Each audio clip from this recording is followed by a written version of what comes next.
দোয়াতে বলতেন আল্লাহুম্মা ইন্নী আবদুক ওয়াবনু আবদিক ওয়াবনু আমাতিক নাসিয়াতি বিয়াদিক।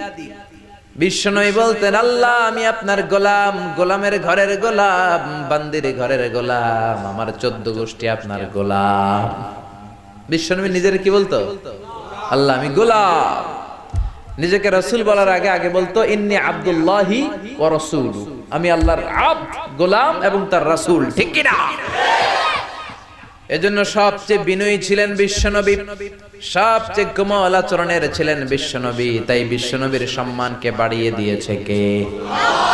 বন্ধুদের সাথে বিনয়ের আচরণ করতেন, সহকর্মীদের সাথে বিনয়ের আচরণ করতেন, স্ত্রীদের সাথেও বিনয়ের আচরণ করতেন, ছোট্ট বাচ্চাদের সাথেও বিনয়ের আচরণ করতেন। সুবহানাল্লাহ!